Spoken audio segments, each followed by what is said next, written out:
Hello students, good morning to everyone. मैं मुकेश विश्वकर्मा स्वागत करता हूं आपका हमारे YouTube channel success coaching classes Jhalawar पर। तो आज हम पढ़ेंगे जो हमने पिछली क्लास में पढ़ा था 12th कॉमर्स में। आज हम उसी के बारे में बात करते हैं। कक्षा 12 जो लेखाशास्त्र है उसका चैप्टर नंबर 1 हमने पिछली क्लास में पढ़ा था, अंश पूंजी के लिए लेखांकन। इसका ये भाग 2 है। भाग जो 1 है हम कंप्लीट कर चुके हैं, जिसके अंदर हमने क्या पढ़ा था। हमने पढ़ा था कंपनी की परिभाषा, कंपनी की विशेषताएं और इसके अलावा हमने पढ़ा था कंपनी के प्रकार। कंपनी के प्रकार के अंदर हमने लास्ट देखा था कि कंपनी के प्रकारों को 2 भागों में बांटा गया है। हमने एक लास्ट चार्ट समझा था जिसमें पहला पॉइंट था हमारा कंपनी के प्रकार में कंपनी के सदस्यों के दायित्व के आधार पर प्रकार, और दूसरा टॉपिक था हमारा कंपनी के सदस्यों की संख्या के आधार पर। तो पहला हम किसके आधार पर पढ़ रहे हैं? कंपनी के सदस्यों के दायित्व के आधार पर कंपनी 3 प्रकार की होती है। कंपनियां कितने प्रकार की होती है? 3 प्रकार की। पहली वाली कंपनी हम पढ़ने वाले हैं अंशों द्वारा सीमित कंपनी। अब इसे हम समझते हैं। अंशों द्वारा सीमित, सीमित नाम आ रहा है यहाँ पर लिमिटेड। क्या है सीमित का मतलब? लिमिटेड। अब सीमित कंपनी का मतलब क्या होता है इसे हम समझते हैं, इसके बाद मैं आपको एग्जाम्पल के माध्यम से समझाऊंगा। समझते हैं इसे। भारतीय कंपनी अधिनियम 2013। कंपनी अधिनियम कौन सा चलेगा? पिछली क्लास में मैंने यही बताया था आपको, ये ध्यान रखना है। कंपनी अधिनियम चलेगा हमारा 2013। भारतीय कंपनी अधिनियम 2013 की धारा 2 कोष्टक 22 के अनुसार, भारतीय कंपनी अधिनियम 2013 की धारा 2(22) के अनुसार, ये 22 आपको कोष्टक में लिखना है। ऐसी कंपनी जिसमें सदस्यों का दायित्व उनके द्वारा खरीदे गए अंशों के वास्तविक मूल्य तक सीमित होता है, अंशों द्वारा सीमित कंपनी कहलाती है। वास्तविक मूल्य तक सीमित, बस आपको इतना सा ध्यान रखना है कि यहाँ पर हमें शब्द का प्रयोग जो हो रहा है यहाँ सीमित, इस शब्द को ध्यान रखना है। सीमित कैसे हैं समझते हैं इसे और आगे समझ लेते हैं। पहले यहाँ तक देखते हैं। जैसे मान लेते हैं हमने किसी से 10 रुपये ले रखे हैं। अब 10 रुपये हमने किसी से ले रखे हैं, उसको हमने 8 रुपये का भुगतान तो पहले ही कर रखा है। 10 रुपये में से हमें हमारा दायित्व कितने तक का है? 10 तक का है। हमने उसे पहले से कितने रुपए जमा करवा रखें? 8 रुपये जमा करवा रखें। अब हमें कितने और पैसे देने हैं उसे हमें 2 रुपये और देने हैं। तो यहाँ पर ये 2 रुपये निकल के आ रहे हैं। मान लेते हैं कि हमने उसे पहले से 6 रुपये दे रखे हैं, तो अब कितने रुपये और देने होंगे? 4 रुपये। तो यही है पहली कंपनी, यही है अंशों द्वारा सीमित कंपनी। आपको जितने रुपए देने हैं उसमें से आपने जितने दे दिए वो नहीं देने हैं, और जितने आपको बकाया है वो पैसा आपको चुकाना है। आगे समझते हैं। यदि किसी सदस्य के द्वारा अंशों की पूर्ण राशियां का भुगतान कर दिया जाता है, सपोज कर लेते हैं आपने 10 रुपये में से आपने पूरे यहाँ पर 10 रुपये दे दिए, तो अब कितने देने हैं आपको? आपको अब बिल्कुल नहीं देना है। क्यों नहीं देना है? क्योंकि आपने 10 रुपये देने थे, आपने पूरे रुपए उसे दे रखे हैं। कर दिया जाता है तो सदस्य के हिस्से में कोई दायित्व नहीं होगा।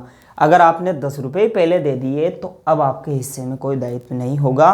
तो ये है हमारा कंपनी का पहला प्रकार, अंशों द्वारा सीमित कंपनी, जिसमें क्या होता है जितनी राशि हमें चुकानी है वही हमारी राशि फिक्स रहती है। दूसरा जो हमारा कंपनी का प्रकार है गारंटी द्वारा सीमित कंपनी। गारंटी द्वारा सीमित कंपनी के अंदर चाहे आपने 10 रुपये ले रखे हैं, लेकिन आपने गारंटी कम या ज़्यादा की दे रखी है, तो आपको भुगतान भी ज़्यादा या कम करना है। कैसे करना है समझते हैं इसे। भारतीय कंपनी अधिनियम 2013 की धारा 2 कोष्टक 21 के अनुसार, भारतीय कंपनी अधिनियम 2013 की धारा 2(21) के अनुसार ऐसी कंपनी जिसमें सदस्यों का दायित्व उनके द्वारा सीमा नियमों का मतलब होता है जब कोई व्यक्ति अंश खरीदता है तो उस समय पर जो शर्तें लागू होती है उसे कहा जाता है सीमा नियमों में निर्धारित उस राशि तक होता है जिसकी वह गारंटी या वचन देता है। कई बार बोलते हैं ना कि हाँ मैं गारंटी देता हूँ, तो जो गारंटी देता है उसे वो पेमेंट करना पड़ता है। गारंटी द्वारा सीमित कंपनी कहलाती है। इसे उदाहरण के तौर पे समझते हैं कि गारंटी द्वारा सीमित कंपनी क्या होती है। जैसे हमने किसी से 10 रुपये ले रखे हैं। कितने रुपए ले रखे हैं? 10 रुपये ले रखे हैं। हमने 8 रुपये उसे दे दिए हैं। कितने रुपए दे दिए उसे? 8 रुपये हमने दे रखे हैं। और हमें अब कितने और देने हैं? 2 रुपये और देने हैं। लेकिन हमने 10 रुपये ले रखे हैं, लेकिन उसे बोल रखा है कि तेरे आवश्यकता पड़ने पर मैं तुझे 10 रुपये की जगह 15 रुपये दे सकता हूँ। कितने रुपये दे सकता हूँ? 15 रुपये। कितने रुपये ले रखी है? 10 रुपये। गारंटी कितने की दे रखी है? 15 रुपये की दे रखी है। तो 8 रुपये दे दिए, तो अब कितने और देने हैं उसे? 10 नहीं देने हैं टोटल अब कितने देने हैं, क्योंकि गारंटी कितने की दे दी उसने? 15 रुपये की गारंटी दी है। तो 8 रुपये तो उसने दे रखे हैं, बाकी 10 नहीं देने हैं, क्योंकि यहाँ गारंटी कितने की है? 15 रुपये की। तो 8 रुपये दे दिए हैं 15 में से, तो 15 माइनस 8 कितने रुपये और देने होंगे उसे? 7 रुपये और देने होंगे। वेरी गुड, ये ध्यान रखना है। तो इसे ही क्या कहा जाएगा? गारंटी द्वारा सीमित कंपनी कहते हैं। आप इन परिभाषाओं को नोट कर लीजिए। अब तीसरी जो हमारी कंपनी है वो है हमारा असीमित कंपनी। असीमित कंपनी के अंदर हम देखते हैं असीमित कंपनी। भारतीय कंपनी अधिनियम 2013 की धारा 2 कोष्टक 92 के अनुसार ऐसी कंपनी जिसमें सदस्यों का दायित्व असीमित होता है।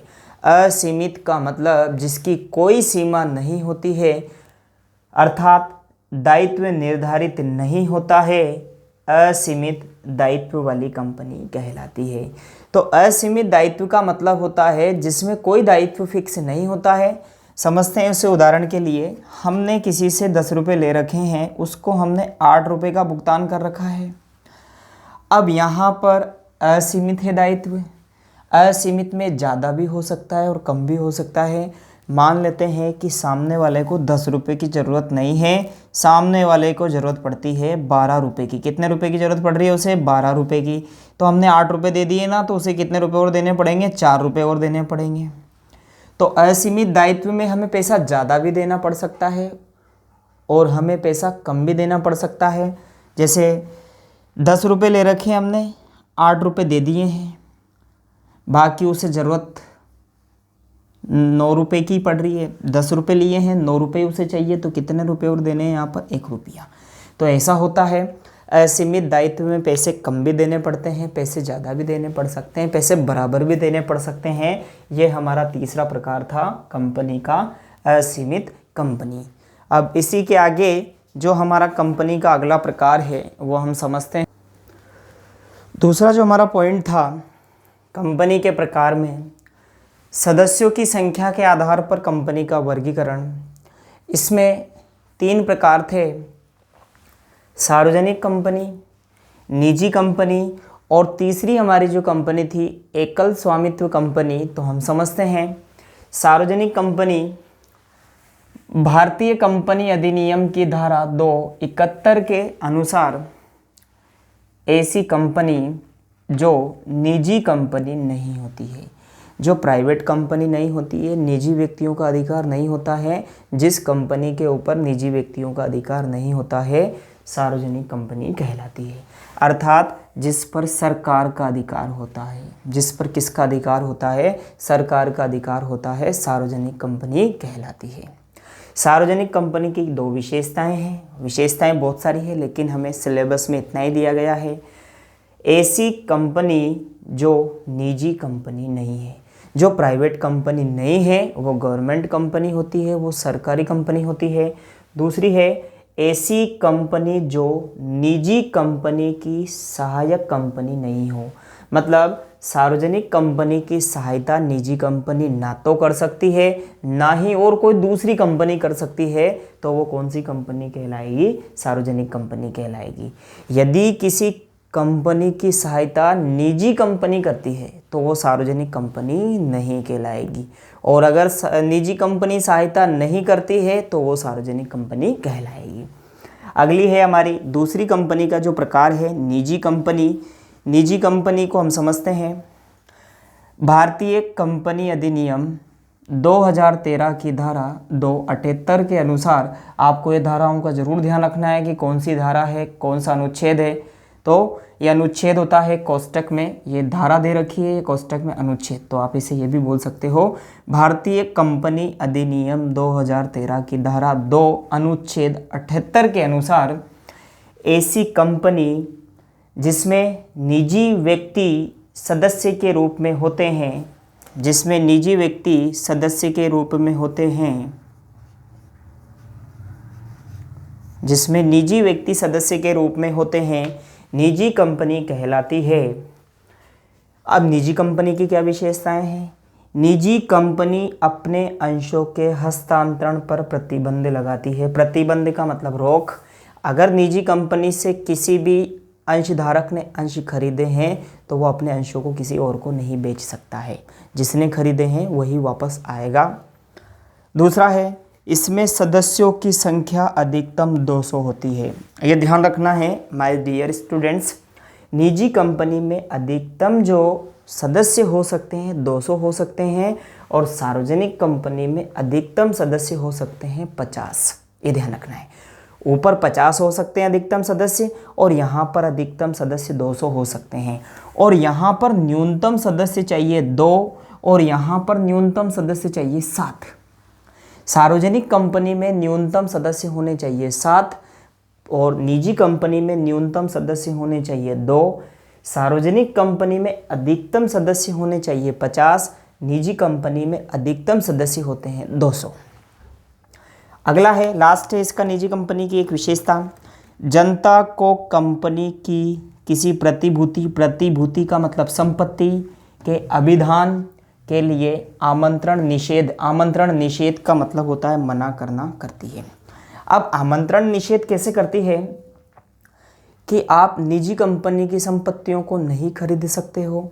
आप निजी संपत्तियों को कब खरीदोगे? जब कंपनी कहेगी कि यस हम हमारी संपत्तियों को बेचना चाहते हैं, तो आप खरीद सकते हो। लेकिन सार्वजनिक कंपनी में ऐसा नहीं है। सार्वजनिक कंपनी में ये पॉइंट बिल्कुल ही उल्टा चलता है। यहाँ इस कंपनी की संपत्तियों को खरीद सकते हैं, इस कंपनी की संपत्तियों को हम नहीं खरीद सकते हैं। ये हमें ध्यान रखना है। और जो हमारा अगला पॉइंट है, तीसरी जो हमारी कंपनी है, जो लास्ट कंपनी का प्रकार है, एकल व्यक्ति कंपनी, इसके बारे में हम समझते हैं। एकल व्यक्ति कंपनी नाम से ही क्लियर है, जिसमें एक व्यक्ति सदस्य हो सकता है। एक व्यक्ति ही अगर कंपनी चलाता है तो एकल व्यक्ति कंपनी कहलाती है। समझते हैं इसे। भारतीय कंपनी अधिनियम 2013 की धारा 292 के अनुसार ऐसी कंपनी जिसमें केवल एक व्यक्ति सदस्य के रूप में होता है, एकल व्यक्ति कंपनी कहलाती है। एक व्यक्ति सदस्य के रूप में होता है तो एकल व्यक्ति कंपनी कहलाती है। अब ये तो परिभाषा हुई 2013 के अनुसार। अब देखो क्या होता है कि इस अधिनियम में कुछ परिवर्तन किया गया था, जिसे बोला गया था कंपनी समावेशन नियम 2014 की धारा 3 के अनुसार। एकल व्यक्ति कंपनी की परिभाषा 2013 के अनुसार अलग है, 2014 के अनुसार अलग है, तो हम 2014 के अनुसार भी समझते हैं। एकल व्यक्ति कंपनी केवल भारतीय नागरिक या भारतीय निवासी के द्वारा ही स्थापित की जा सकती है। एकल व्यक्ति कंपनी भारत में कौन खोल सकता है? भारतीय नागरिक। भारतीय नागरिक का मतलब जो व्यक्ति 10 साल से ज़्यादा भारत में रह चुका है वो भारतीय नागरिक, या भारतीय निवासी। भारतीय निवासी का मतलब जो जन्म से भारत में ही रह रहा है, जैसे मैं, हम, आप, तो ऐसा व्यक्ति इसको स्थापित कर सकता है। दूसरा पॉइंट है हमारा, एकल व्यक्ति कंपनी में कंपनी गैर बैंकिंग वित्तीय निवेश क्रियाएं। गैर बैंकिंग वित्तीय निवेश क्रियाओं का मतलब आप ऐसा नहीं है आपने अगर कंपनी खोल रखी है तो आप आपका ही काम करोगे, दूसरी जगह आप पैसा नहीं लगा सकते हो। जैसे कई बार होता है कि एक डॉक्टर जो होता है वो हॉस्पिटल में भी जॉब करता है और कुछ स्कूल भी खोल सकता है या प्राइवेट क्लिनिक भी डाल सकता है। तो यहाँ ऐसा नहीं है, अगर आपने एकल व्यक्ति कंपनी खोल रखी है तो आप दूसरा काम नहीं कर सकते हो, मैं कार्य नहीं करेगी। इस प्रकार की कंपनी की प्रदत्त पूंजी क्या होती है, हम आगे पढ़ने वाले हैं। जस्ट इससे अगला टॉपिक, अधिकतम 50 लाख रुपए होती है। मतलब आप 50 लाख रुपए बिजनेस के अंदर लगा सकते हो, इतने की पूंजी आपकी होती है। लास्ट विशेषता है इसकी, इस प्रकार की कंपनी की औसत वार्षिक आय आप एक साल में लगभग 2 करोड़ रुपए से अधिक नहीं हो सकती है। ये कंपनी अधिकतम एक साल में कितना पैसा कमा सकती है, 2 करोड़ रुपए, इससे ज़्यादा नहीं कमाएगी। तो इसकी ये 2013 की परिभाषा है। क्वेश्चन पूछता है 2013 के अनुसार तो ये बताएंगे, क्वेश्चन पूछता है कि समावेशन नियम के अनुसार तो इसमें ये विशेषताएं आ जाएगी। अब हम जो हमारा अगला टॉपिक जो पढ़ेंगे, हमारा अगला टॉपिक होने वाला है, अगला हमारा टॉपिक है इसी के अंदर चैप्टर नंबर 1 के अंदर अंश, जिसकी हम बात करते हैं। अंश के बारे में हम समझते हैं। जो हमारा अगला टॉपिक रहने वाला है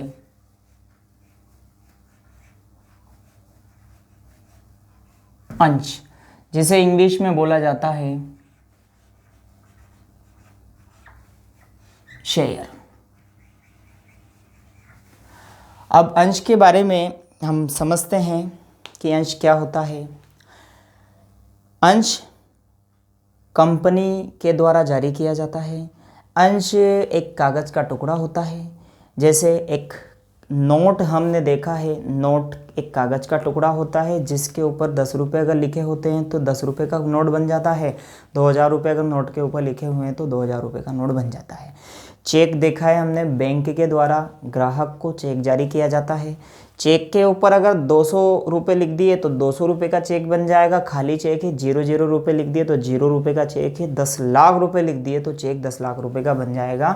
तो अंश जो होता है कंपनी का एक कागज़ का टुकड़ा होता है जिसके ऊपर तो कंपनी का नाम होता है। क्या दिया गया होता है, ऊपर तो कंपनी का नाम, और यहाँ पर साइन होते हैं।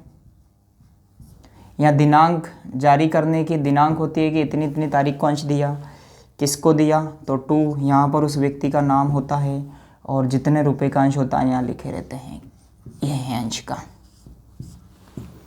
तो ये अंश एक कागज़ का टुकड़ा है और जो दिया जाता है यहाँ पर साइन करके मोहर लगाती है कंपनी, और ये अंश जनता खरीदती है। कैसे क्या खरीदती है वो भी हम अभी आपको आगे बताएंगे। तो अंश के बारे में हम पढ़ते हैं। तो अंश जो है, अंश की परिभाषा हम पढ़ेंगे।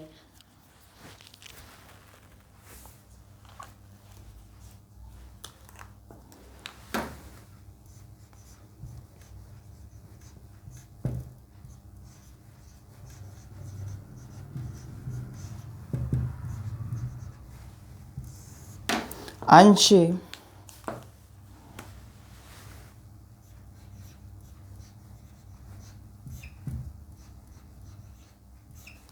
एक कागज का टुकड़ा होता है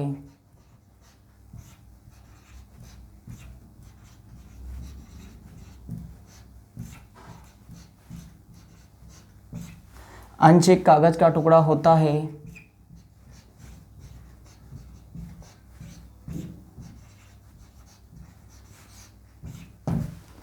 जिसे कंपनी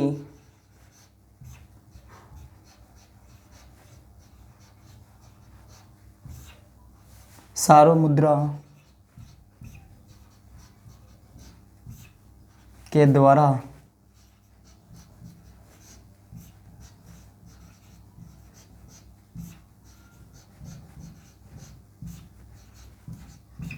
जारी किया जाता है।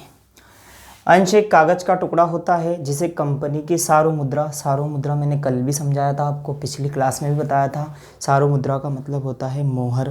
तो जो अंश जारी होते हैं वो होते हैं मोहर के द्वारा। सील अगर लगी हुई है तो वो जैसे रसीद, आप कोचिंग की फ़ीस जमा करवाते हो, आपको रसीद दी जाती है, रसीद के नीचे साइन किए जाते हैं। अगर साइन कर रखे हैं तो वो रसीद वैलिड मानी जाएगी, वरना वो रसीद वैलिड नहीं मानी जाएगी। तो ये तो हुआ शेयर। अंश के बारे में वापस समझ लो। अंश एक कागज़ का टुकड़ा होता है जो कंपनी की सारू मुद्रा के द्वारा जारी किया जाता है। ये अंश है। अब हम पढ़ेंगे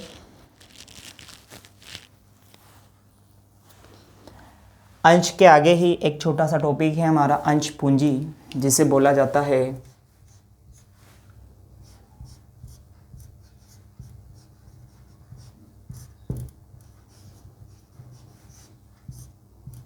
अंश पूंजी। अंश को इंग्लिश में बोलते हैं शेयर और पूंजी को बोला जाता है कैपिटल।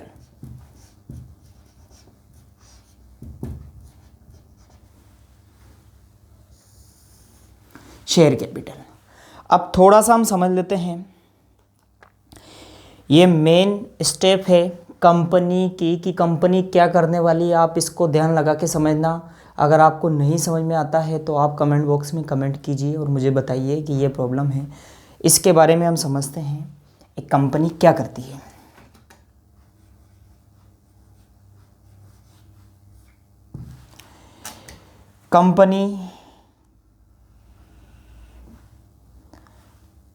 कंपनी को चाहिए पैसा। क्या चाहिए कंपनी को? पैसा। जैसे कंपनी को कोई काम करना है, जैसे मान लेते हैं कि कंपनी कोई सी भी प्रोडक्ट की कंपनी हो सकती है, जैसे मान लेते हैं मोबाइल की कंपनी है।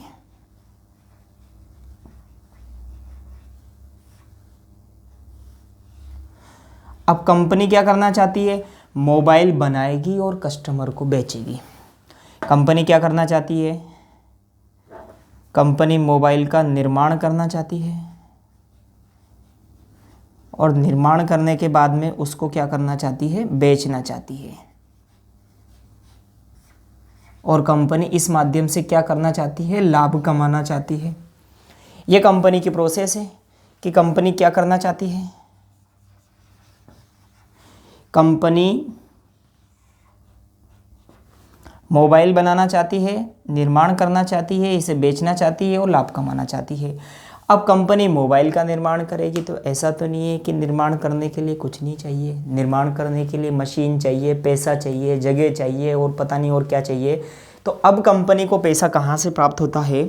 कंपनी क्या करती है? कंपनी अपने जो कंपनी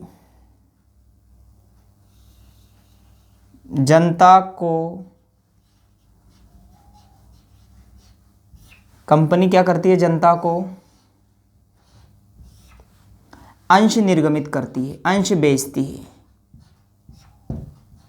अंश देती है। क्या करती है कंपनी? जनता को अंश देती है। अंश बताया मैंने 10 रुपये का है, 20 रुपये का है, 30 रुपये का है, कितने भी रुपये का हो सकता है।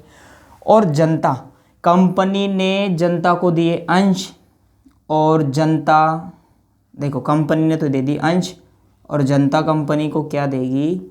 पैसा। क्या देगी कंपनी को? पैसा। तो कंपनी ने जनता को दिए अंश, जनता ने कंपनी को दिया पैसा और ये पैसा कंपनी कहाँ लगाएगी? इधर मोबाइल बनाने में लगाएगी, निर्माण करेगी, बेचेगी, लाभ होगा। अब इस लाभ में से, क्योंकि ये जो लाभ हो रहा है ये किसके कारण हो रहा है? जनता के कारण हो रहा है। आप देख लो, अगर जनता पैसे नहीं देती तो कंपनी निर्माण नहीं करती, तो लाभ जो हुआ है किसके कारण हुआ है? जनता के कारण हुए हैं। तो इस लाभ में से कुछ हिस्सा कंपनी के पास आएगा और कंपनी वापस से ये जनता को दे देगी। किसको दे देगी? जनता को दे देगी। जैसे मान लो किसी ने अपने 100 अंश खरीद रखे हैं कंपनी के। कितने अंश खरीद रखे हैं? 100 अंश। 100 अंश खरीद रखे हैं तो 100 अंश में एक अंश 10 रुपये का है तो कितने हो जाएंगे? 1000 रुपये। अब जनता को क्या फायदा है? 100 अंश खरीद रखे हैं, 10 रुपये का एक अंश है, 1000 रुपये आपने कंपनी को दे रखे हैं। कंपनी को लाभ अच्छा हुआ, कंपनी अंश की रेट बढ़ा देगी, यहाँ पर 12 रुपये कर देगी। अब आप जनता क्या करेगी, कंपनी को उसके अंश दे देगी, पैसा ले लेगी, तो कितने रुपए आएंगे, 100 रुपये। 100 अंश थे और एक अंश कितने रुपए का आया, 12 रुपये का, तो हो जाएंगे 1200 रुपये। कितने रुपए हो जाएंगे, 1200 रुपये। आपने कंपनी को दिए 1000 रुपये, कंपनी ने आपको दिए 1200 रुपये, तो आपको लाभ हुआ। तो जनता यही लाभ प्राप्त करने के लिए कंपनी से अंश खरीदना चाहती है। हम यही एंट्रियां करेंगे कि कंपनी जनता को अंश जारी करती है तो क्या जर्नल प्रविष्टियां, क्या एंट्रियां करेंगे, और जनता से पैसा प्राप्त करती है तो क्या एंट्रियां करेंगे, फिर कंपनी जनता को पैसा देती है तो क्या एंट्रियां करेंगे, हम इसी चैप्टर के अंदर पढ़ने वाले हैं। तो अब हम देखते हैं, जो हम अंश पूंजी की परिभाषा को समझते हैं कि अंश क्या करना है हमें।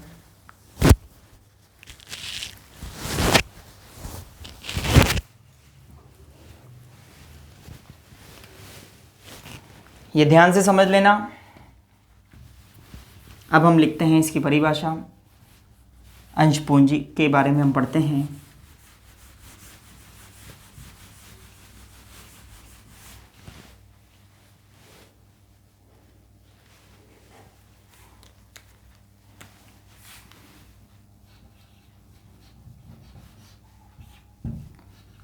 कंपनी के द्वारा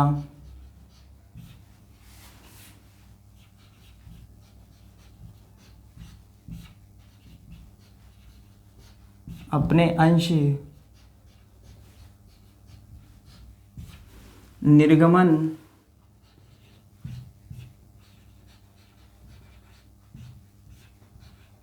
के बदले में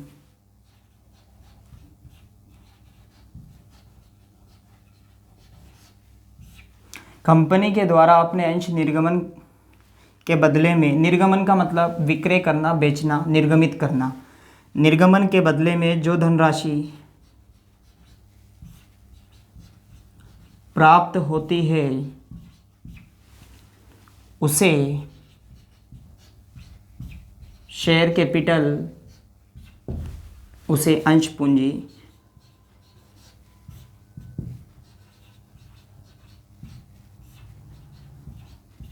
कहते हैं। कंपनी के द्वारा अपने अंश निर्गमन के बदले में जो धनराशि प्राप्त होती है उसे अंश पूंजी कहते हैं। अब अंश पूंजी का एक उदाहरण समझ लेते हैं।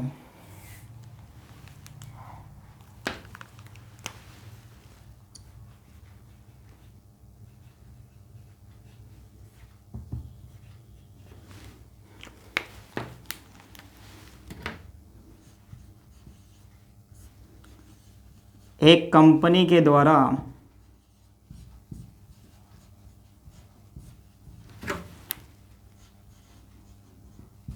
₹10 वाले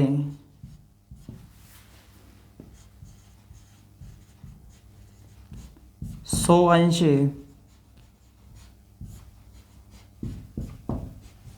जनता में निर्गमित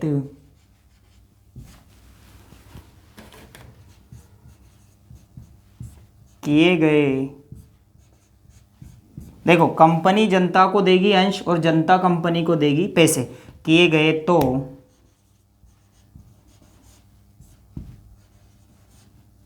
कंपनी की कुल अंश पूंजी कितनी होगी, ₹10 वाले 100 अंश है तो ₹10, 10 गुणा 100 बराबर 1000 रुपये होगी।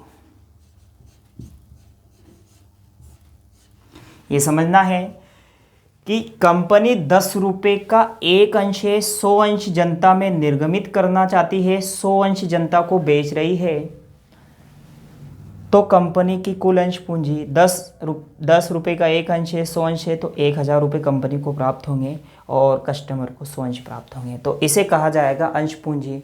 तो हमने पढ़ा है अंश के बारे में और अंश पूंजी के बारे में। इसी में अब देखो अंश खरीदने वाले जनता, पूरी जनता तो अंश खरीद नहीं सकती है, कुछ व्यक्ति खरीद पाते हैं। तो जनता, जैसे बाइक में या कार में पेट्रोल कौन डलाएगा, सब तो डलवाते नहीं है, जो साइकिल चलाता है वो तो डलवाएगा ही नहीं। तो ऐसे ही अंश कौन खरीदता है? जो व्यक्ति अंश खरीदता है उसे बोला जाता है अंशधारी। क्या बोलते हैं? अंशधारी। तो इसकी परिभाषा भी समझते हैं हम अंशधारी की।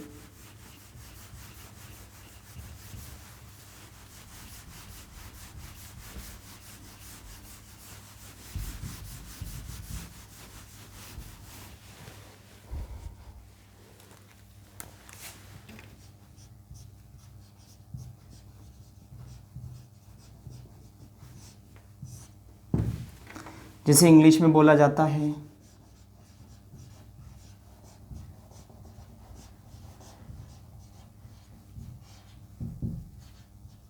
Share holders. अंशधारी। अब अंशधारी की परिभाषा हम समझते हैं।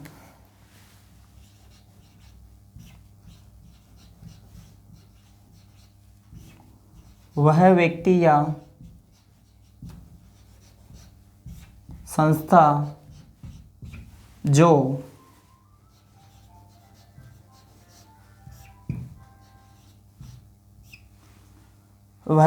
संस्था जो कंपनी के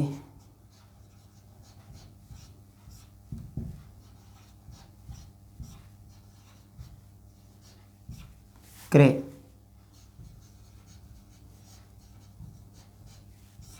खरीदना।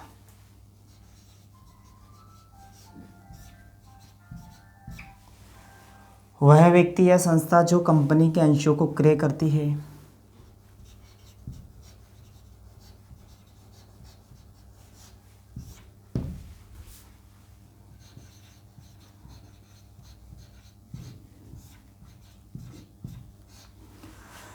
वह व्यक्ति या संस्था जो कंपनी के अंशों को क्रय करती है अंशधारी कहलाते हैं। राम ने अंश खरीदे तो राम अंशधारी होगा।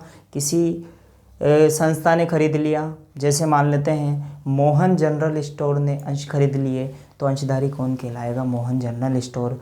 अगला जो हमारा टॉपिक है, बहुत इम्पोर्टेंट टॉपिक हम पढ़ने वाले हैं, ये अंश और अंश की परिभाषा और अंशधारी की परिभाषा पूरी हो चुकी है।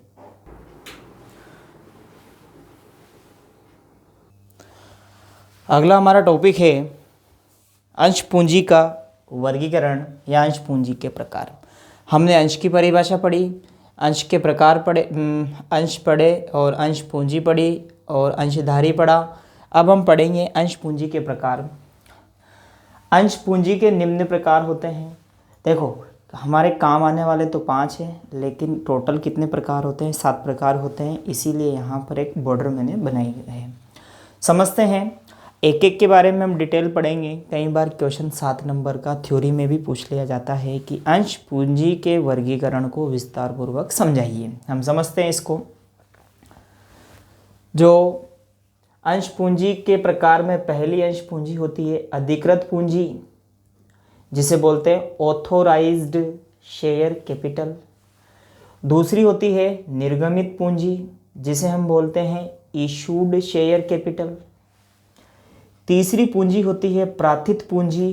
प्राथित पूंजी का दूसरा नाम होता है अभिदत्त पूंजी, जिसे इंग्लिश में बोला जाता है सब्सक्राइब्ड शेयर कैपिटल। चौथी है याचित पूंजी या मांगी गई पूंजी, जिसे बोलते हैं कॉल्ड अप शेयर कैपिटल। 5वें नंबर पे आती है हमारी प्रदत्त पूंजी, paid up share capital. Number 6 है हमारी अयाचित पूंजी। देखो, ये तो याचित पूंजी है और ये अयाचित पूंजी है। ये मांगी गई पूंजी है, ये ना मांगी गई पूंजी है। तो अयाचित पूंजी या ना मांगी गई पूंजी, जिसे हम बोलते हैं अनकॉल्ड अप शेयर कैपिटल, जिसे अभी नहीं मांगा गया है। और लास्ट होती है आरक्षित पूंजी या संचित पूंजी। रक्षित पूंजी भी बोलते हैं इसको, रक्षित। ये आरक्षित पूंजी या संचित पूंजी, जिसे इंग्लिश में बोला जाता है reserve share capital. Reserve share capital. सारी पूंजियों के बारे में हम डिटेल से पढ़ेंगे, हर एक पूंजी के बारे में हम समझेंगे। तो केवल आपको ये 7 नाम अभी याद रखने हैं, इंग्लिश में भी क्या बोलते हैं, क्योंकि आगे जाके आपके ये काम आने वाले हैं बहुत ज़्यादा, और इस 12th क्लास में भी आपके काम आएंगे। तो हम सबसे पहले पढ़ेंगे अधिकृत पूंजी। अधिकृत पूंजी के बारे में हम देखते हैं। अंश पूंजी का जो हमारा पहला प्रकार है, हम देखते हैं अधिकृत पूंजी, जिसका दूसरा नाम पंजीकृत पूंजी भी होता है। अधिकृत पूंजी या पंजीकृत पूंजी का मतलब, जब हम कंपनी अधिनियम 2013 की धारा 2 कोष्टक 08 के अनुसार अधिकृत या पंजीकृत पूंजी से आशय ऐसी पूंजी से है जो कंपनी के पार्षद सीमा नियमों का मतलब, कंपनी जब अपना रजिस्ट्रेशन सरकार से करवाती है तो उस टाइम पर कंपनी ये बताती है कि हम इतने रुपए से ज़्यादा का बिजनेस नहीं कर पाएंगे, इतने अंश हम निर्गमित कर पाएंगे, तो कंपनी के पार्षद सीमा नियमों के द्वारा अधिकृत हो। इसमें ऐसा होता है कि जैसे पार्षद सीमा नियम में ये भी माना जाता है कि जब कंपनी के जो संचालक होते हैं, जो कंपनी को चलाते हैं, उनकी मीटिंग होती है तो उस मीटिंग को भी बोला जाता है पार्षद सीमा नियम। तो वहाँ पर जो फिक्स कर लिया जाता है पैसा कि हम इतने अंशों को निर्गमित करेंगे। जैसे मान लो कि सरकार ने फिक्स कर लिया कि हम 20 लाख युवाओं को रोज़गार देंगे, 6 लाख युवाओं को देंगे, 20 को देंगे, 5 लाख को देंगे। तो ऐसे इसी प्रकार से अधिकृत पूंजी में समतांश, आगे हम पढ़ने वाले हैं, समतांश भी पढ़ने वाले हैं हम। अधिकृत पूंजी में 2 प्रकार की पूंजियां होती है, समतांश और पूर्वाधिकार अंश। आगे हम पढ़ेंगे इस टॉपिक से, अगला टॉपिक यही है हमारा। पूर्वाधिकार अंशों को अलग अलग दर्शाया जाता है। जैसे अधिकृत पूंजी, कंपनी ने जैसे बोल दिया कि हम 1 साल में केवल 5 लाख रुपए तक का ही काम करेंगे। कितने रुपए तक का काम करेंगे? 5 लाख रुपए तक का। अधिकतम 5 लाख रुपए होंगे। अगर आपकी इच्छा हो तो 4 लाख करो, आपकी इच्छा है तो 3 लाख रुपए। कंपनी की जितनी ज़रूरत होगी उतनी पूर्ति होगी, लेकिन अधिकतम कितनी कर सकते हैं हम? 5 लाख रुपए हम वो कर सकते हैं, बिजनेस में इशू कर सकते हैं। अगला हमारा टॉपिक जो है, सेकंड टॉपिक इसी का या दूसरा जो अंश पूंजी का प्रकार होता है वो है निर्गमित पूंजी। निर्गमित पूंजी का मतलब, आपने जितने का अधिकार ले रखा है उसमें से आपने कितने निर्गमित किए। जैसे मान लेते हैं कि आपने 5 लाख रुपए के आपके पास पावर है, आप इसमें से 5 लाख का काम नहीं करते हो, 4 लाख रुपए का करते हो, तो ये आपकी निर्गमित पूंजी होगी और ये आपकी अधिकृत पूंजी होगी। आप चाहो 5 लाख रुपए हैं, 5 लाख रुपए में से 5 लाख रुपए के ही बिजनेस कर सकते हो, तो वो आपकी निर्गमित पूंजी हुई। जैसे समझते हैं अधिकृत का मतलब अधिकार, आपको कहीं जाना है, घूमने जाना है। वैसे अभी तो लॉकडाउन लग रहा है तो आप कहीं घूमने नहीं जा सकते हो, लेकिन सपोज कर लो कि आप पाटन मेले में जाना चाहते हो। अब पाटन मेले में, अब आप कहोगे कि सर क्यों मज़े ले रहे हैं हमारे पाटन मेले में मैं तो देखते हैं इसे। तो आप पाटन मेले में जाना चाहते हो, आपके घर से आपको 1000 रुपये मिले हैं, तो आपको 1000 रुपये तक का खर्च करने का अधिकार मिला है। अब आप जाके वहाँ 1000 रुपये से कम भी खर्च कर सकते हो, आप 1000 से ज़्यादा खर्च नहीं कर सकते हो, क्योंकि अधिकार हमें 1000 का मिला है तो हम उससे कम तो कर सकते हैं, थोड़ी बचत भी कर सकते हैं, और अगर आप चाहो तो पूरे 1000 ही खर्च कर दो। तो ऐसे इसमें अधिकृत पूंजी जितनी होती है उससे कम निर्गमित भी कर सकते हैं, उसके बराबर भी कर सकते हैं, लेकिन उससे ज़्यादा हम निर्गमित नहीं कर सकते हैं। समझते हैं इसको। कंपनी अधिनियम 2013 की धारा 250 के अनुसार निर्गमित पूंजी से आशय ऐसी पूंजी से है जिसे कंपनी के द्वारा समय समय पर अभिदान का मतलब पैसा आना, अंश जाएंगे तो पैसा आएगा, अभिदान के लिए निर्गमित किया जाता है। जैसे हम 5 लाख रुपए में से अभी हमें 2 लाख की ज़रूरत है तो 2 लाख रुपए के अंश अभी निर्गमित कर देंगे। फिर 1 लाख रुपए की ज़रूरत पड़ती है 3 महीने बाद, फिर निर्गमित कर देंगे। लेकिन 1 साल में अधिकतम हम कितनी कर सकते हैं? 5 लाख रुपए। तो ये हमारी निर्गमित पूंजी हुई। हमें ज़रूरत 1 लाख रुपए की है अभी, तो 1 लाख रुपए के अंश निर्गमित करेंगे। फिर 50,000 की ज़रूरत रहेगी तो हम 50,000 के फिर अंश निर्गमित कर देंगे। तो ये प्रक्रिया जो है हमारी चलती रहती है। आप इस वीडियो को कमेंट जरूर किया करो, आपको क्या समझ में आया है। आप वीडियो देख लेते हो और पता ही नहीं चलता है कि क्या स्टूडेंट्स मेरे वीडियो देख रहे हैं या नहीं देख रहे हैं, वो तो बहुत सारे चले जाते हैं। देखो अगला जो हमारा टॉपिक है इसका तीसरा, अंश पूंजी का तीसरा प्रकार होता है प्राथित पूंजी या अभिदत्त पूंजी। प्राथित पूंजी या अभिदत्त पूंजी। अब ऐसा है कि कंपनी तो चाहती है 5 लाख रुपए तक की पूंजी निर्गमित कर सकते हैं, कंपनी ने निर्गमित किए 4 लाख। अब जनता इतनी आई नहीं है, जैसे शादियों में बुलाने का रखा है 50 का सिस्टम और 50 में से 40 ही व्यक्ति आए। तो और कई बार ऐसा होता है 50 के 50 भी आ जाते हैं और कई बार ऐसा होता है कि 50 बुलाए ज़्यादा भी आ सकते हैं। तो इसमें देखना है कि 5 लाख रुपए का अधिकार था, 4 लाख रुपए हमने निर्गमित किए, इसमें से जनता ने कितने स्वीकार किए। अगर जनता पूरे 4 लाख भी स्वीकार कर सकती है, जनता 3 लाख भी स्वीकार कर सकती है, अगर 4 लाख नहीं आते हैं तो जनता 3 लाख भी स्वीकार कर सकती है।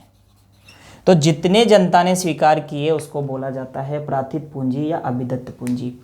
कंपनी अधिनियम 2013 की धारा 2 कोष्टक 86 के अनुसार प्राथित पूंजी से आशय उस पूंजी से है जिसे कंपनी के सदस्यों के द्वारा प्राथित स्वीकार कर लिया गया हो। 5 लाख रुपए हैं, 4 हमारी निर्गमित पूंजी है, 3 लाख जनता ने स्वीकार किए, तो 5 लाख तो हमारी अधिकृत पूंजी, 4 लाख हमारी निर्गमित पूंजी, 3 लाख रुपए हमारी प्राथित पूंजी या अभिदत्त पूंजी, या तीनों एक भी हो सकते हैं। 5 का अधिकार था, 5 ही निर्गमित किए, 5 ही जनता ने स्वीकार किए, तो तीनों एक भी हो सकते हैं। अब हम पढ़ेंगे अगला जो इसका प्रकार है अंश पूंजी का, वो देखते हैं। नंबर 4 जो पूंजी का प्रकार है वो है मांगी गई पूंजी। मांगी गई पूंजी का मतलब कई बार ऐसा होता है कि कंपनी पूरा पैसा नहीं मांगती है, जैसे कंपनी को जनता से या जो भी अंशधारी होते हैं उनसे 2 लाख रुपए लेने हैं, कंपनी को अभी कम पैसे की ज़रूरत है तो कंपनी अभी कम पैसा भी ले सकती है या पूरा भी ले सकती है। समझते हैं इसे। कंपनी अधिनियम 2013 की धारा 2 कोष्टक 15 के अनुसार मांगी गई पूंजी से आशय उस पूंजी से है जिसे कंपनी के द्वारा भुगतान के लिए मांगा जा चुका है, मांगी गई पूंजी कहलाती है। मांगी गई पूंजी का मतलब जैसे हमें लोगों से 5 लाख रुपए लेने हैं, हमने पूरे 5 लाख रुपए ही मांग लिए, तो ये कौन सी पूंजी कहलाएगी? मांगी गई पूंजी कहलाएगी। हमें 5 लाख रुपए लेने हैं, अभी हमें केवल 4 लाख रुपए की ज़रूरत है, तो हम कितने रुपए मांगेंगे जनता से? 4 लाख रुपए मांगेंगे। तो ये मांगे तो 4 लाख रुपए हैं, 1 लाख रुपए नहीं मांगे हैं, तो वो आपकी ना मांगी गई पूंजी होगी। इसे अभी नहीं मांगेंगे लेकिन हमारा अधिकार है, कंपनी का अधिकार है, हम इसे भविष्य में मांग सकते हैं, इसे बोला जाएगा ये ना मांगी गई पूंजी। मांगी गई पूंजी कई बार पूरे 5 लाख के 5 लाख मांग लिए तो फिर ना मांगी गई पूंजी नहीं होती है। और यदि 5 लाख रुपए हैं, कंपनी को अभी कम पैसे की ज़रूरत है, तो 4 लाख रुपए तो मांगी गई पूंजी और 1 लाख रुपए अभी ज़रूरत नहीं है लेकिन आगे हम कभी भी ले सकती है कंपनी हमसे, तो ये होगी अयाचित पूंजी या ना मांगी गई पूंजी। समझते हैं इसे। मांगी गई पूंजी आपको समझ में आ चुका होगा। देख लेते हैं ये भी ना मांगी गई पूंजी भी। अभिदत्त पूंजी का वह भाग जो अभी तक मांगा जाना बाकी है, मतलब 4 लाख रुपए हैं, ये मांग लिए, तो अभी कितने बाकी है? 1 लाख रुपए अयाचित पूंजी कहलाती है। कंपनी इस राशि को भविष्य में आवश्यकता पड़ने पर एकत्रित कर सकती है।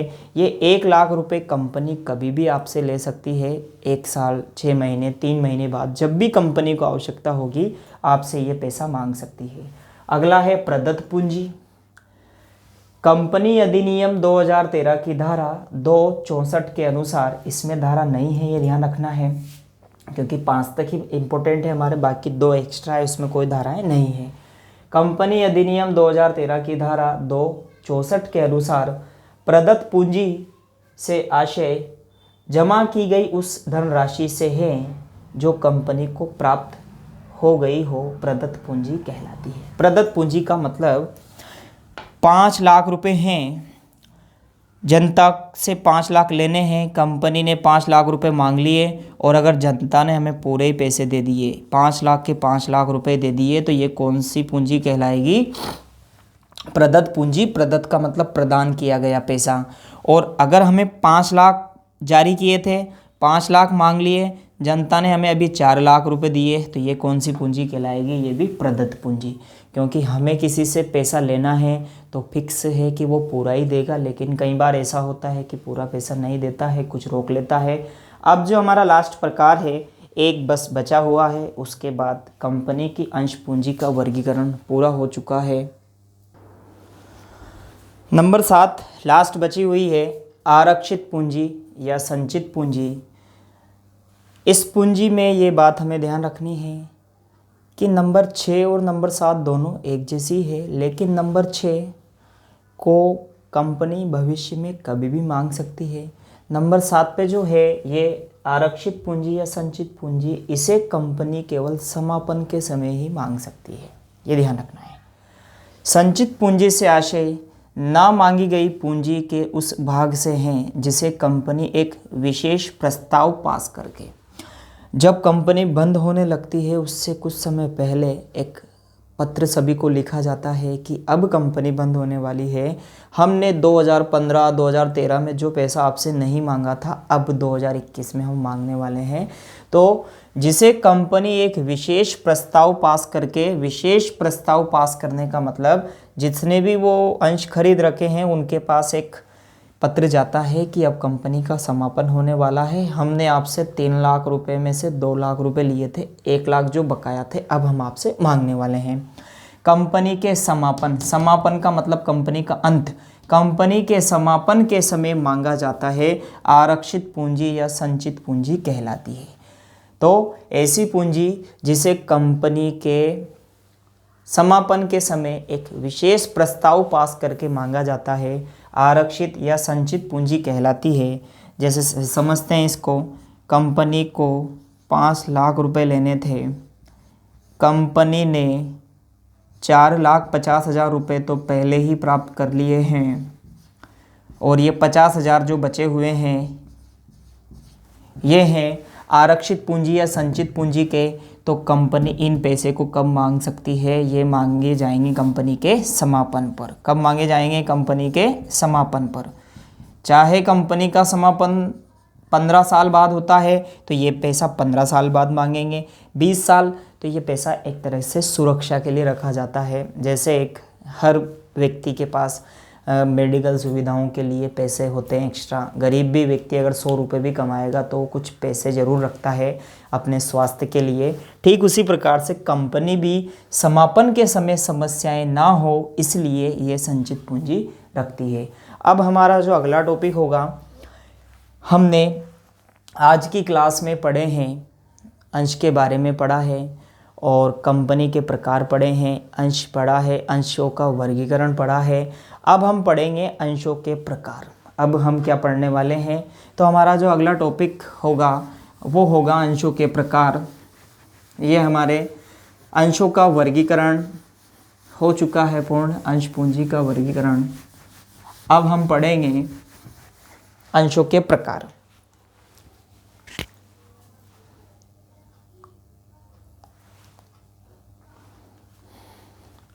जैसे बोला जाता है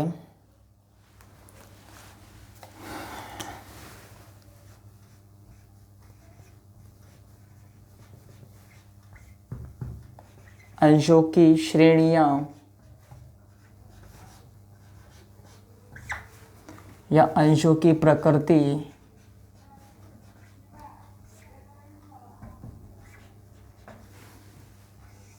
अंशों की श्रेणियां या अंशों की प्रकृति, या जिसे हम बोल सकते हैं अंशों के प्रकार।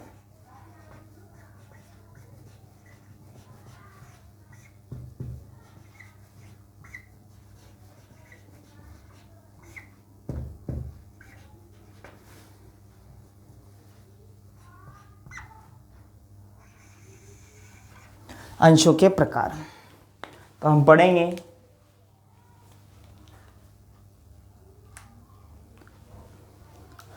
इसके अंदर हम परिभाषा समझते हैं या अंशों के प्रकार तो जो हमारा कंपनी अधिनियम है,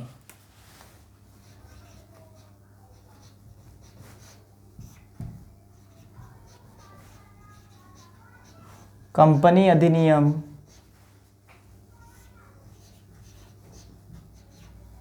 2013 के नियम 43 के अनुसार कंपनी अधिनियम 2013 के नियम 43 के अनुसार अंश 2 प्रकार के होते हैं।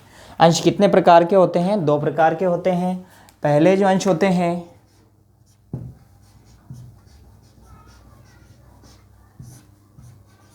वो है समता अंश, और दूसरे जो अंश होते हैं वो होते हैं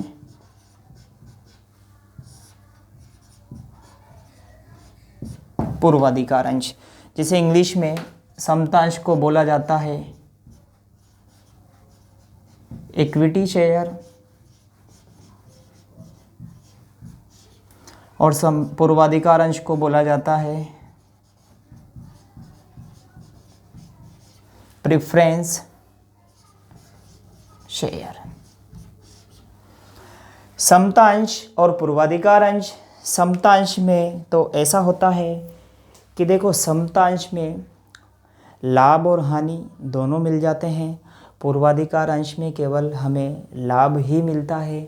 और समता अंश जो होते हैं ये पूर्वाधिकार, अब दोनों में से अधिकार पहले किसको है? पूर्वाधिकार, प्रेफरेंस शेयर। हाँ, इनको एक और नाम है पूर्वाधिकार अंश जो हैं, इसको भी आपके नए सिलेबस के अनुसार कुछ नाम दिया गया है अधिमानी अंश। ये ध्यान रखना है आपको, ये मोस्ट इम्पोर्टेंट है। पूर्वाधिकार अंश का दूसरा नाम जो एनसीईआरटी सिलेबस में दिया गया है वो क्या है? अधिमानी अंश। तो ध्यान रखना है। तो समता अंश इसको इक्विटी शेयर बोलते हैं, और पूर्वाधिकार अंश जिसे प्रेफरेंस शेयर बोलते हैं, जिसका दूसरा नाम है अधिमानी अंश। तो समता, ये ध्यान रखना है, अभी हम इनकी परिभाषा पढ़ेंगे, इनकी जानकारी पढ़ेंगे। समता अंश जो है इसको बाद में लाभ या हानि दी जाती है, और पूर्वाधिकार अंश वाले को पहले लाभ दिया जाता है। समता अंश में लाभ भी हो सकता है, हानि भी हो सकती है, लेकिन पूर्वाधिकार अंश में केवल लाभ ही होता है। ये हमें ध्यान रखना है। तो हम दोनों में से पढ़ेंगे। फर्स्ट जो है हमारे समता अंश है इक्विटी शेयर जिसको बोला जाता है, उसको हम समझते हैं। कंपनी अधिनियम 2013 की धारा 43 के अनुसार समता अंश वह हैं जो पूर्वाधिकार अंश नहीं होते हैं। मतलब जिन अंशों पर पहले अधिकार नहीं होता है वो समता अंश, और जिस पर पहले अधिकार होता है, जैसे बोलते हैं ना कि कहीं भी कि महिलाओं को पहले अधिकार दिया गया है, तो ऐसे ही पूर्वाधिकार अंशधारियों को भी पहले अधिकार दिया गया है। तो जो पूर्वाधिकार अंश नहीं होते हैं, अर्थात ऐसे अंश जिन पर लाभ की प्राप्ति पूर्वाधिकार अंश के बाद में होती है, समता अंश कहलाते हैं। पहले लाभ आएगा तो पहले पूर्वाधिकार अंशधारियों को मिलेगा, उसके बाद में जो लाभ आता है वो लाभ किसको मिलता है? समता अंशधारियों को। समता अंशों के धारक ही कंपनी के वास्तविक स्वामी होते हैं। कंपनी का मालिक कौन होता है? समता अंशधारी। ध्यान रखना, पूर्वाधिकार वाले मालिक नहीं होते हैं, उनको तो लाभ हो या हानि हो, लाभ चाहिए तो चाहिए।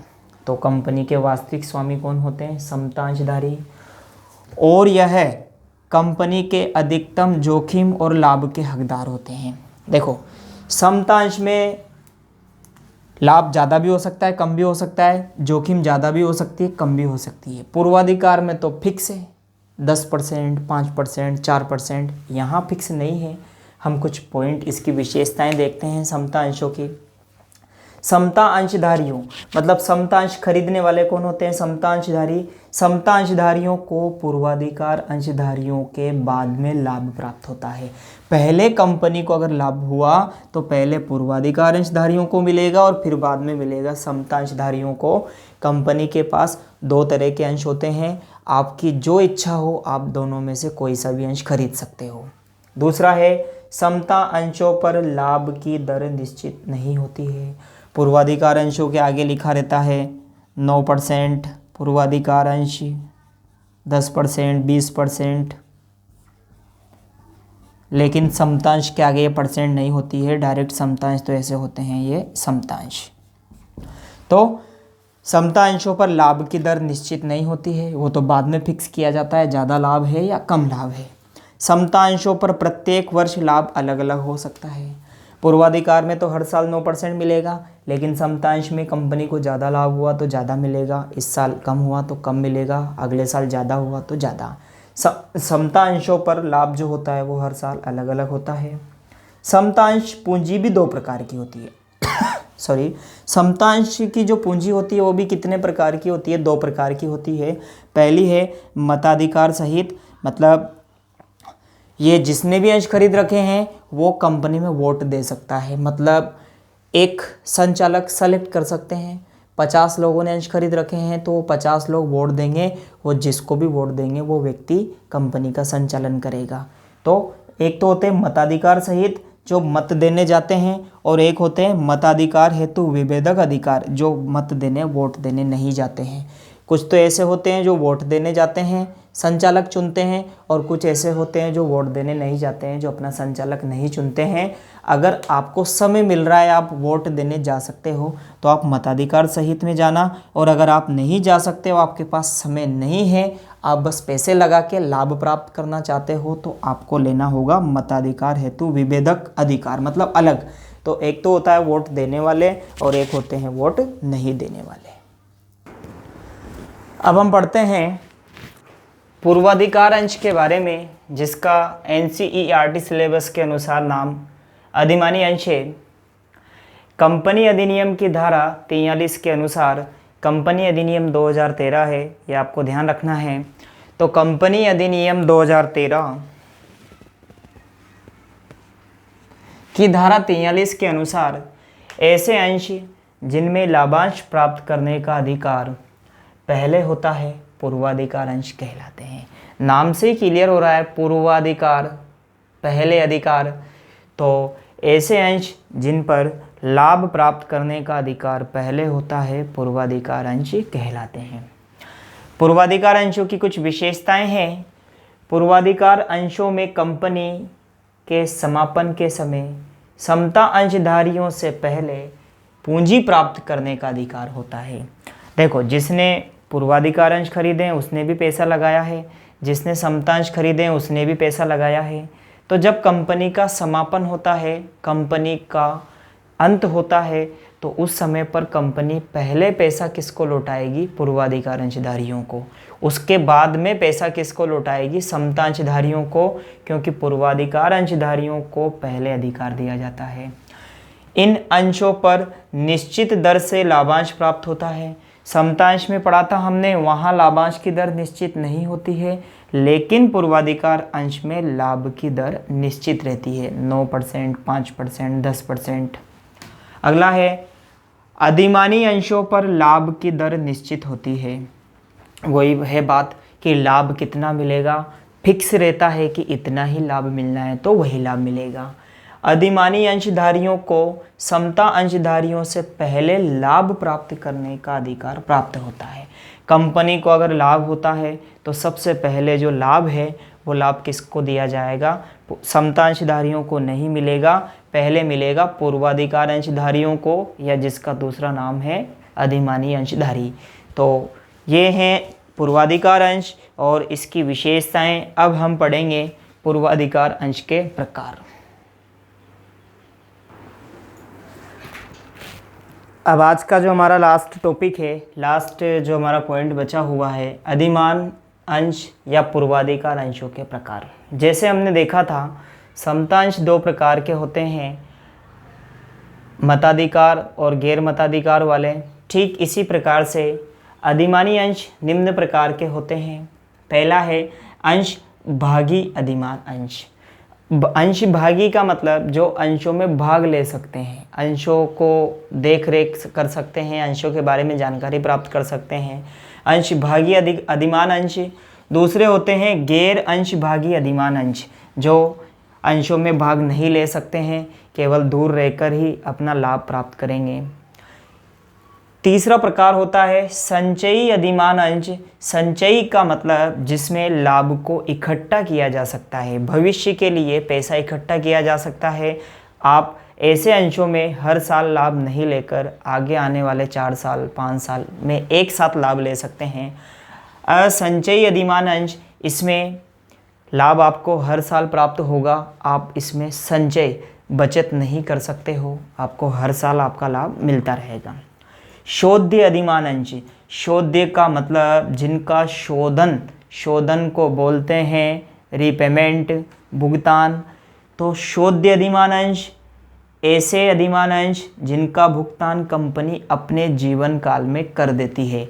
जैसे आपने अंश खरीद लिए 2021 में, आपको 2022 में आपके पैसे वापस चाहिए, अंश वापस कंपनी को देना चाहते हो तो आप दे सकते हो, तो इसे बोला जाता है शोध्य अधिमान अंश। शोध्य का मतलब शोधन को इंग्लिश में बोला जाता है रीपेमेंट।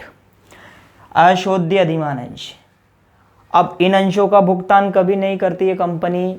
ऐसे अंशों का भुगतान कंपनी कब करती है? कंपनी ऐसे अंशों का भुगतान अपने समापन पर करती है। समापन का मतलब अंत में करती है।